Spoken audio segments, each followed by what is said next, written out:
एक बार श्री कृष्ण भरी सभा में कर्ण की दानवीरता की प्रशंसा कर रहे थे। अर्जुन भी उस समय सभा में उपस्थित थे। वे कृष्ण द्वारा कर्ण की दानवीरता की प्रशंसा को सहन नहीं कर पा रहे थे। भगवान श्री कृष्ण ने अर्जुन की ओर देखा और पल भर में अर्जुन के मनोभाव को जान लिए। श्री कृष्ण ने अर्जुन को कर्ण की दानशीलता का ज्ञान कराने का निश्चय किया। कुछ दिनों के बाद नगर में एक ब्राह्मण की पत्नी का देवलोक गमन हो गया। तब ब्राह्मण अर्जुन के महल में गया और अर्जुन से विनती करते हुए कहा कि धनंजय, मेरी पत्नी मर गई है। उसने मरते हुए अपनी आखिरी इच्छा जाहिर करते हुए कहा था कि मेरा दाह संस्कार चंदन की लकड़ियों से ही करना। इसलिए क्या आप मुझे चंदन की लकड़ियां दे सकते हैं? ब्राह्मण की बात सुनकर अर्जुन ने कहा, जी हाँ, मैं तुम्हें चंदन की लकड़ियां दे दूंगा।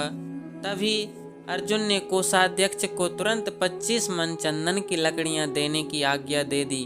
परंतु उस दिन ना तो भंडार में और ना ही बाजार में चंदन की लकड़ियां उपस्थित थीं। तब कोषाध्यक्ष ने तुरंत जाकर अर्जुन को सारी व्यथा सुनाई। अर्जुन ने ब्राह्मण को अपनी लाचारी बताकर खाली हाथ वापस भेज दिया।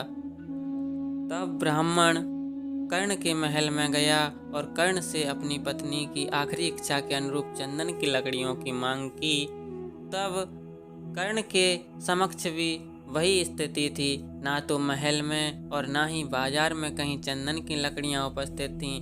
परंतु कर्ण ने तुरंत कोषाध्यक्ष को महल में लगे चंदन के खंभे निकालकर ब्राह्मण को देने की आज्ञा दे दी। चंदन की लकड़ियां लेकर ब्राह्मण चला गया और अपनी पत्नी का दाह संस्कार किया। शाम को जब श्री कृष्ण और अर्जुन टहलने के लिए निकले तो देखा वही ब्राह्मण शमशान पर कीर्तन कर रहा है।